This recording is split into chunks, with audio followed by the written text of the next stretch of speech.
Shop with me as I prepare for the time management series.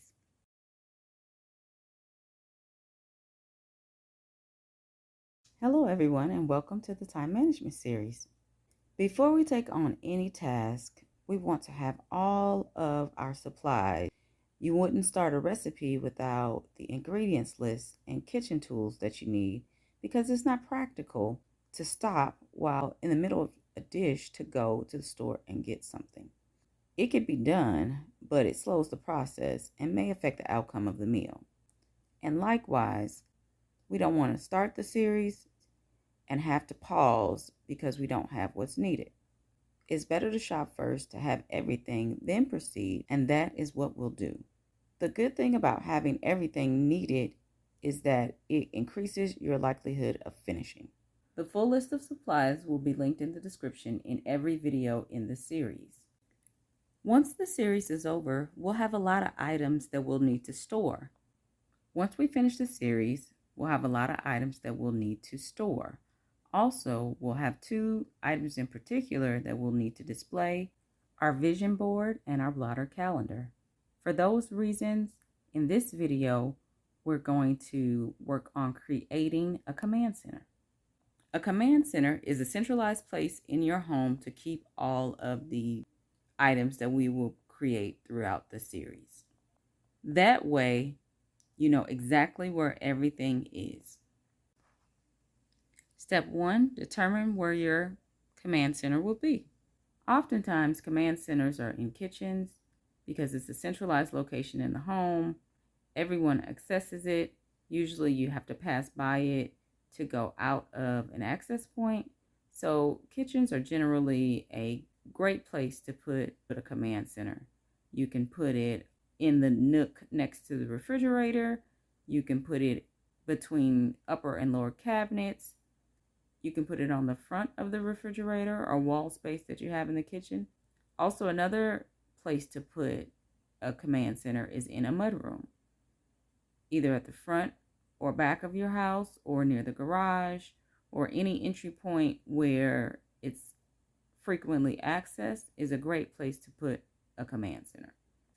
Also, if you have a home office, that's the ideal place to put a command center, as long as it's convenient and it is in a location where you will access it all of the time. Another place is in the bedroom. If you have a desk area in the bedroom, is another great place to put a command center. The only caveat with the bedroom is if you're using the command center for the entire family.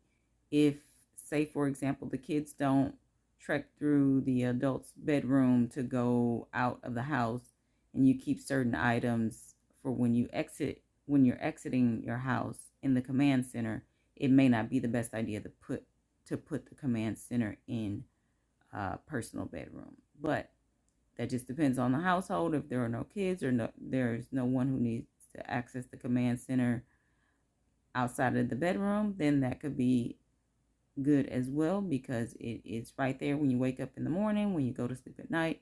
You can put important items there. I've just named a few places where a command center can live, but the possibilities are endless. Most command centers are mounted to the wall or on a refrigerator.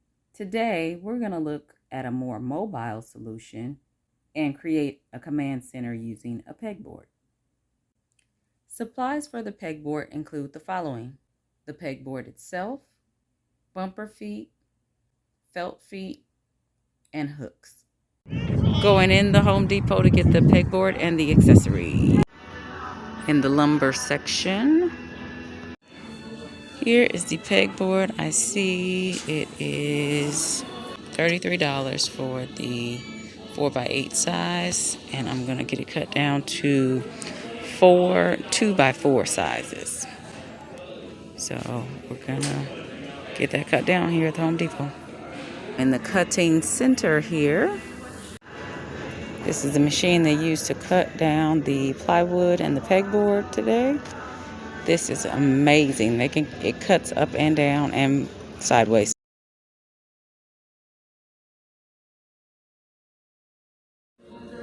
Home Depot is great. They cut down that huge pegboard into 4 pieces. So 1, 2, 3, 4.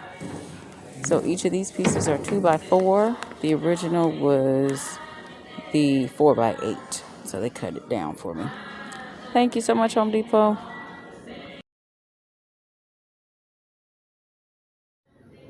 I'm going to get 2 sets of these clear bumper feet.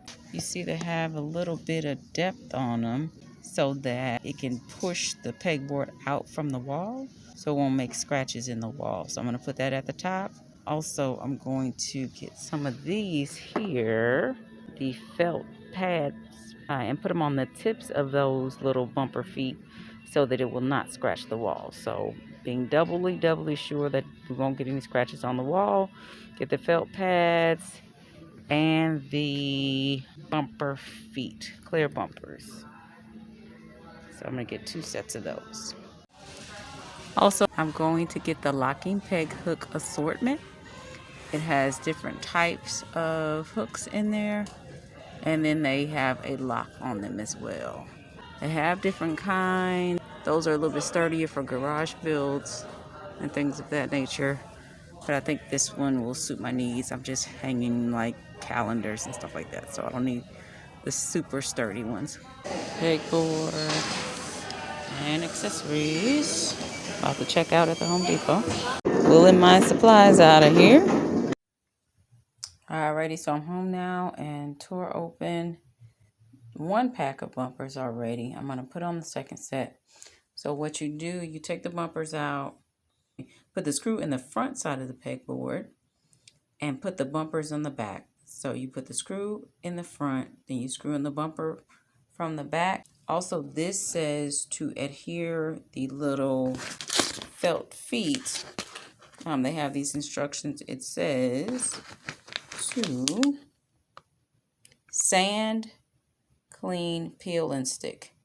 I didn't have anything to sand it with, but the felt feet themselves are a little bit scratchy. So I sanded the bumper feet with the felt feet, and then I cleaned it off and dried it, and then I did a peel and stick. So this is the front side of the pegboard. The back side is that brown. I'll show it now. That's the back.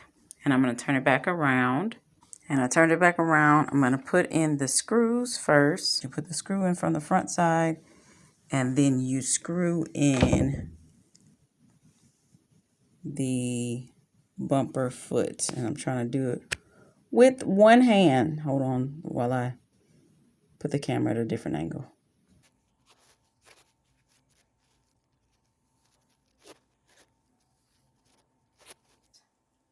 The bumper foot screwed in.